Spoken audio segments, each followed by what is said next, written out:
I'm sorry. Let me apologize in advance because this might be brutal, okay?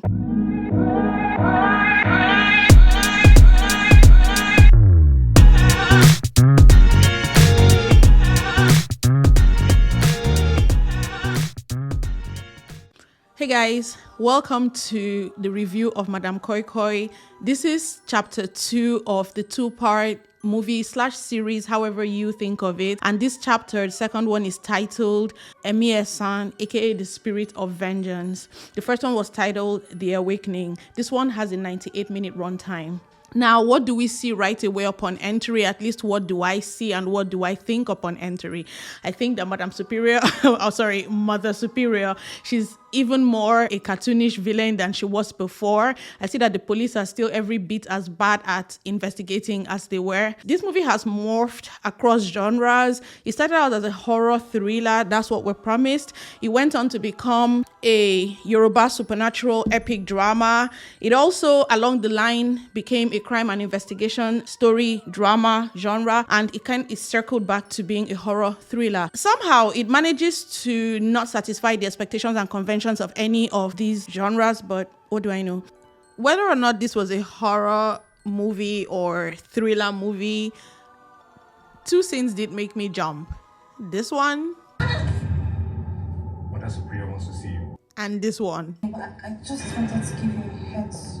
Now, for its summary, as stated on Netflix, it says a villager tells detectives an incredible story of a cursed land, and the crime goes unpunished, with Amanda unwittingly holding the key to both. That's the summary. Now, let's dispense with formalities, okay? We know who wrote and directed the movie. We know the cast. We've said a lot of these things in the first part. Now, let's have a general overview. In the first part, we're introduced to our protagonist, Amanda, and the boarding school and its proprietress, Mother Superior. We're also introduced to, well, not really, but we, in passing, saw Sister Silence, whose real name is Sister Ruth.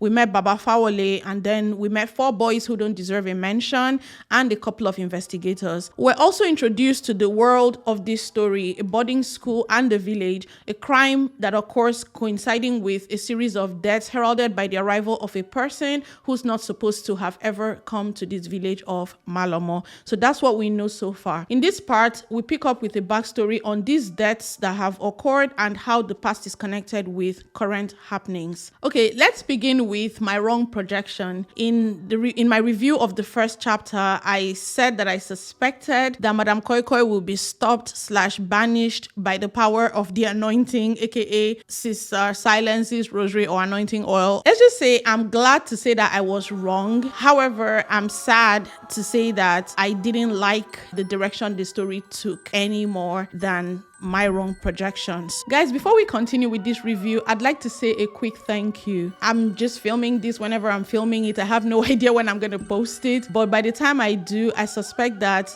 my channel would be exactly 3 months old, and at the moment I have a little over 200 subscribers, and I want to say thank you. You guys have been so generous with your comments, with your likes, with your shares, and so on, with your presence here, with your engagements. So today I'm not asking you to subscribe or anything. I'm just grateful. So thank you for coming along with me on this journey, and please stick with me. Sometimes I suck, but I love doing this. Now let's get into it. As a general summary of how I felt about this chapter 2, I felt like this story let me down in the telling, where there was so much build up and anticipation from chapter 1, but it just went very peculiarly in a way that it felt like too much was being done, but simultaneously not enough was being done. So we'll discuss that, but let's get straight into what worked. The first thing for me that I absolutely enjoyed was the actress playing Amanda's mom. That's Bolaji Ogunmola. I did not mention her in the first review, which was a huge mistake because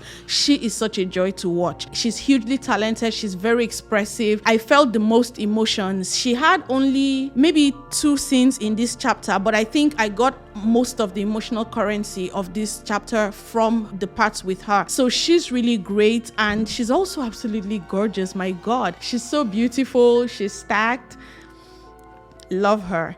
I'm going to keep an eye on her. I checked her IMDb and I saw quite a number of things that she's done. Maybe I've seen her before, but didn't really notice her the way I did in this movie. Now, some other things that I liked the relationship between Amanda and her mom.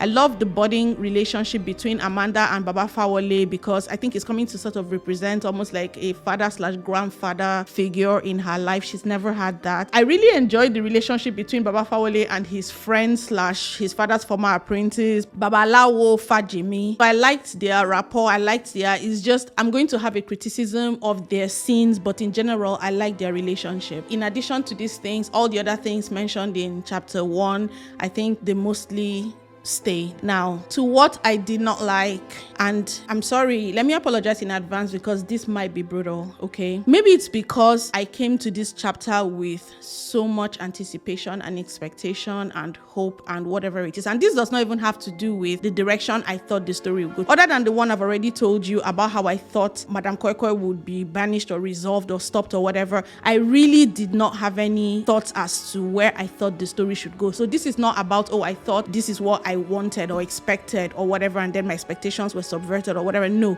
this is just about this story in itself and the issues that I had with it. But it's not just the story. Let's start with the technical aspects. I wasn't always crazy about the directing and the cinematography. There were some weird shots that I didn't understand. I did not like the coloring in this part at all. A lot of it, I didn't understand it. Some greens and yellows and just neon colors that I really did not understand. A lot of the dialogue felt forced. There were just all these endless scenes. There were these unnecessary scenes. There were just all these scenes, all parts of scenes that should have ended up on the cutting floor. And so I'm going to say that I think the editing could have been better. The students of this school were forgotten for all of the first 40 minutes of this movie. And as far as the protagonist, 49 whole minutes before we saw our protagonist. Unless she's not the protagonist, she was just our entry point into this world. I'm really not clear who the protagonist of this story is. Let's even start there. There was a distinct lack of control with all the Yoruba speaking scenes. I asked myself, like, does this director speak Yoruba? Because it was almost as though, I don't know what they are saying, but I'm sure they are making sense. I felt like they were freestyling. The scenes just went on and on. They were kind of endless. As far as the story direction and the plot, there were just so many plot holes. So yes, I had a good number of my main issues in this second chapter are with the story and the plot. First of all, we're plagued by the same exposition that we're plagued with in the first chapter. There was real funny management of information in this movie. Some examples are, I wasn't sure why Babalawo Fajimi had not heard about these killings, and her mom as well. You know, like, I don't know how big this village is, but these people live in this village, and especially for Babalawo Fajimi, is that how you call it? You see Babalawo Fajimi like Mr. like it's an honorific, I don't know. But Fajimi, right? I don't understand how these killings were immediately recognizable for what they were as something that had happened 20 years ago. So how come it took Baba Fawole coming to him to tell him about it for him to hear about it for the first time, when how many people were dead at this point? Like, that didn't really make any sense to me. Now, if it was such a big deal that all the villagers reported to the Oba, was the boarding school exempt? Because I don't know, they didn't tell us. They neither confirmed nor denied if the boarding students were also made to go through this process of going to report to the Oba. And I cannot tell by Amanda's mom going, because Amanda's mom was actually moving to the town or the village or whatever for work. So that doesn't really tell me anything, right? I don't know how they would explain that. I know that they alluded to the fact that Amanda's mom lied to the Oba and said that her dad was dead. However, did the Oba not ask? Because this is not about whether the person is alive or not. It's about the lineage. So did they not ask, okay, even if he's dead, what was his name? Just a tiny detail like that. Like, it would have been better to say maybe he lied. Or, and because he was using the same name that he had back when he was in Malomo. So how did they miss such a detail? We were just given a passive protagonist that, first of all, like I said before, showed up 49 minutes into the movie, and then she was just completely passive. For one thing, she was having all these deaths, and then there were all these stories of these killings and the events happening in the village that had filtered into the hostel, as we well know. First of all, we didn't even feel any sense of fear in this school as far as those killings, but we know very well that the news of these killings had filtered into the school. And as far as our protagonist, how come she never even connected these nightmares to these killings? Now, the part where Amanda and her mom were talking talking about the dad. I mean, when they took Amanda to the mom to ask about the dad, and then Amanda's mom was now apologizing and saying, I should have told you. And Amanda was like, why didn't you tell me? So I was like, this is so confusing. What she told them here is exactly what Amanda knows, as far as I know, from their conversation in the beginning of chapter 1 when they were just arriving. Because she said he wanted nothing to do with us. He left even before you were born. That's what the mother told her when we met them in the beginning. That's pretty much the story she just told the detectives here. So can somebody explain to me why she's apologizing? What did she say wrong here? I don't know. So it was confusing to me, that whole conversation about you should have told me, I did not want to tell you, and so on and so on. Now, I hate saying that word because I have to do a lot of management in edit. The ended up being a plot device. When I warned about this in chapter 1, I did it with reservation, because that's what I mean when I said I had a lot of expectations for this chapter 2, because I was like, yeah, I'm pretty sure they're going to do something with this, but boy, was I wrong. Even I could not have predicted how grossly mismanaged this would be. For one thing, we never saw Ibukun again. I already said in chapter 1 that her trauma was mismanaged. This was beyond mismanagement. This was erasure. She was just erased. So yeah, plot device. Really, guys? Okay. Now, the movie itself never really addresses as a topic, right? It skirts around it in a way that feels performative, but it never actually names or tackles as a topic. Why is there a community where is so rampant? Because it seems like I'm sorry, that was almost funny. It's not funny, but the way that was just, these young men 20 years ago were just hanging around in the forest people until they're the wrong one, and then these boys in this school, they're just people, you know, and the brazen way that they're doing it, and the fact that Edna had alluded to the fact that any girls who hung up with them sort of had it coming, regretted it. So this has been happening. What is going on in this town? We'll circle back to the okay? For now, let's hang it there and talk about the investigation. As far as the investigation, for one thing, these detectives, they never traced a through line what the victims had in common. Come on, guys, that's crime and investigation 101. What do the victims have in common? Oh, all of them, they're street workers. Oh, all of them, they did BBL. Sorry. But we never saw them do real investigation work, okay? Whatever they did, it just felt like treading water. For one thing, they never interrogated the villagers about this legend when, guys, literally, this happened 20 years ago. The person that was 20 is 40 now. The person that was 10 is 30. The person that was 40 is 60. Everyone in this village can talk about this thing, but these guys, even though they were skeptical, they never interrogated anyone about this.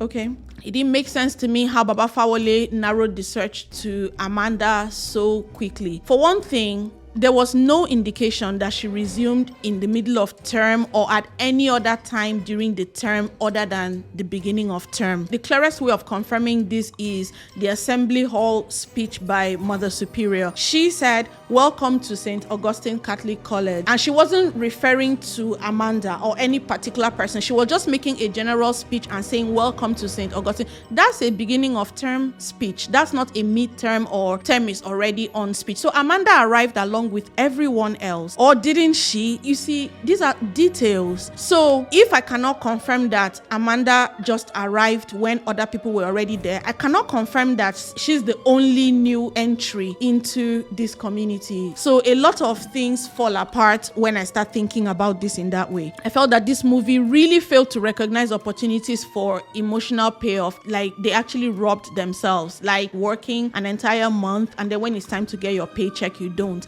They had set up a lot of things that had the potential for huge emotional payoffs, and they just kind of did not even recognize that. When Sister Ruth spoke for the first time, that was a moment. Gone.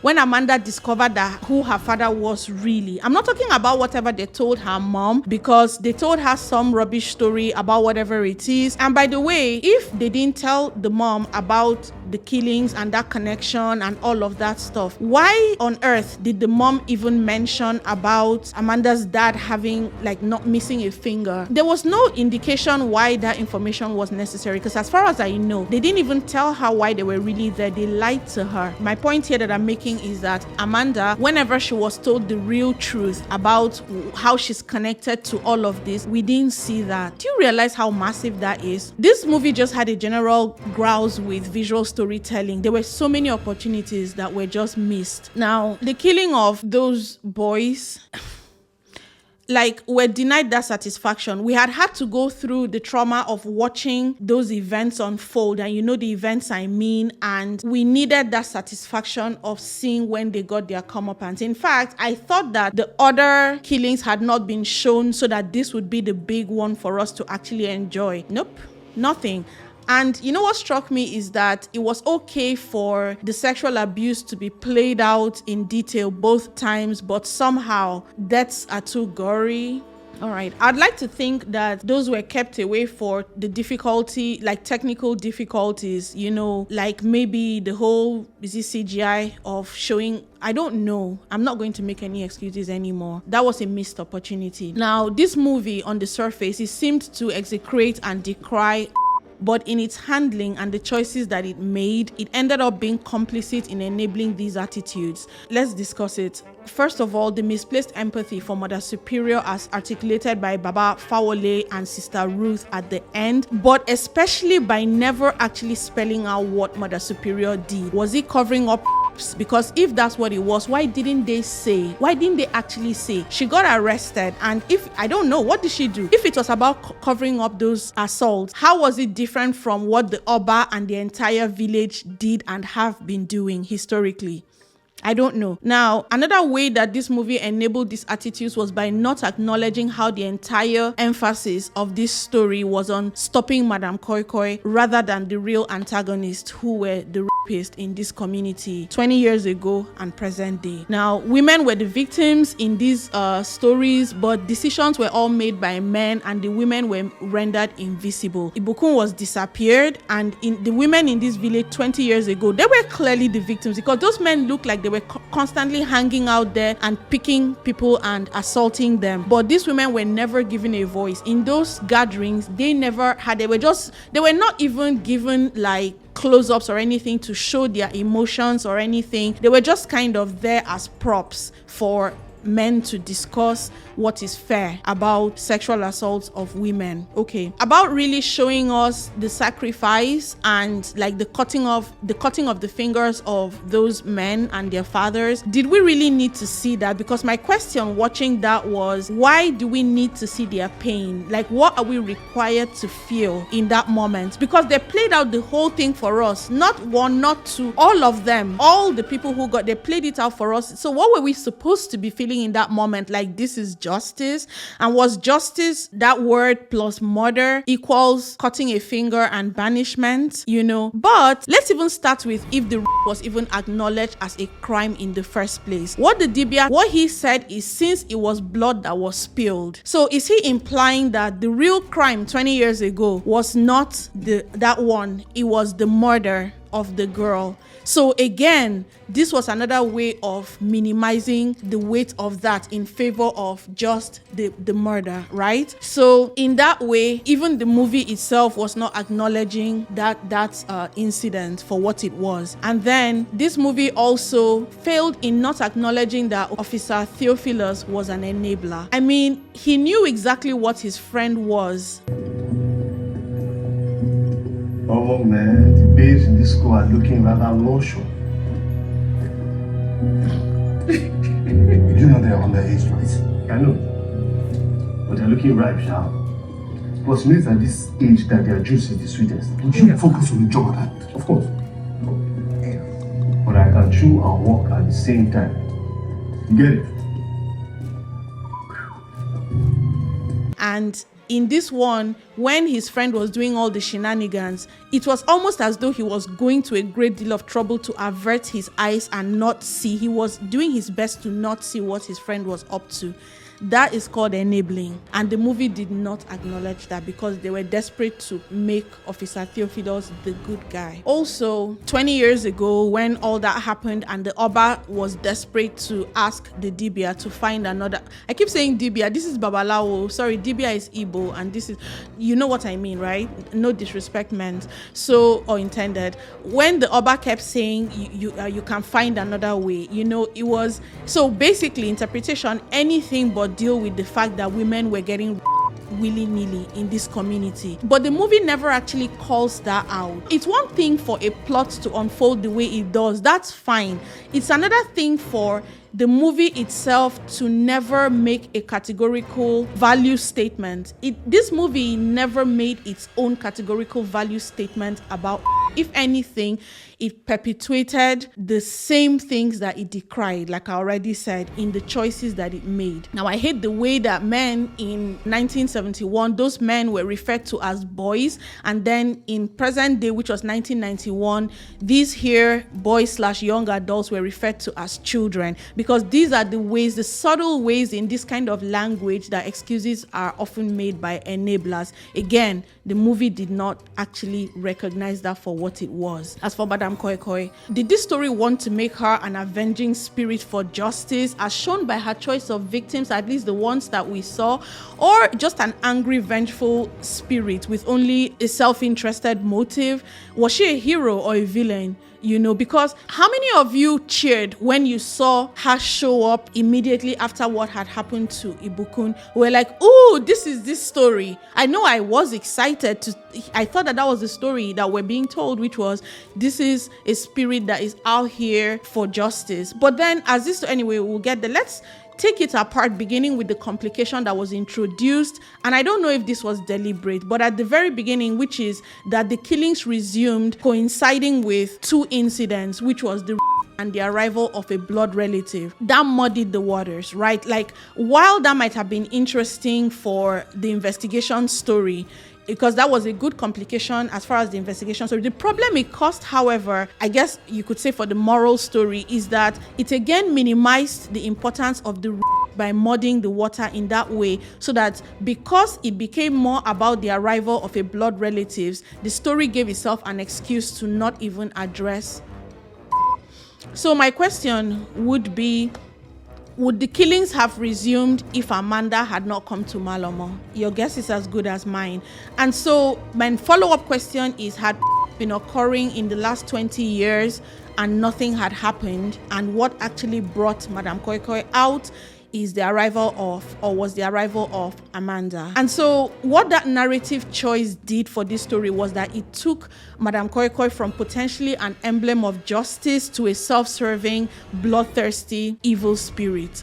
Right? And in the end, the was just a foil to make this story have, I don't know, legs or meat. And I cannot tell you how deeply I resent that. In addition, they made a reference to Madam Koi Koi killing other people, even an elderly couple. But how come we didn't see this, you know? And then at some point, Fajimi said, it's even back to kill everything, you know? And I was like, well, how do you know that? I don't know that. How do I know it's back to kill everything? Because as far as the story we were told, her killings were very specific 20 years ago. We only even know that did she kill more than one? Did she kill more than two people? There was the guy on the scene, yeah? And then there was the second guy, Bolu or whatever his name was, right?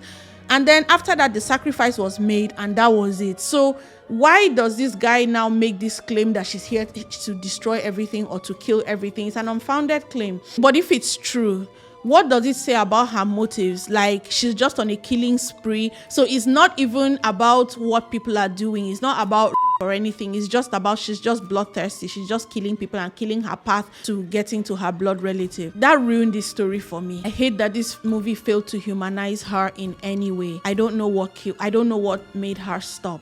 I don't know what was said or done or whatever that turned her around. I know that there was that whole brief flash of like recognition, but that was not enough for me, and it was not enough to... Actually, another emotional beat that was missed was 20 years ago, before Sister Silence went silent, when she first saw what had become of her friend. That movie was shot in that weird red. We didn't see that emotion play out of seeing her friend like that for the first time. Right? And then now 20 years later, she just opened her mouth. Wow. In conclusion, I'd just like to say that I was very disappointed with this chapter and ultimately with this movie. While I know that it's not the duty of the filmmaker to lecture on morality or whatever, when you have picked a sensitive subject like the one that was being addressed here, you do have a responsibility to handle it with care and at the very least not do any further harm. It's not enough to perform perfunctory activism. It's not. I maintain that this movie could have been just one slightly longer movie with tighter plotting, and it could have stayed a bit closer to the legend of Madame Koi Koi. People are saying that that's creative license. It's true, but this is not a Madame Koi Koi story. I don't know what this story is, but it's not a Madame Koi Koi story. Sorry. This movie did not utilize any of the worlds that it situated its story in. I didn't know nearly enough about the boarding school, and I didn't know nearly enough about Malomo. I didn't enjoy that whole extra complication of the 1941 beat. I didn't think that whole playing of the backstory with Amanda's father was important. It was a waste of scenes and time. I think Sister Ruth's reason for silence would have been far more interesting as shock over what she saw, rather than this whole narrative of her being silenced by Mother Superior.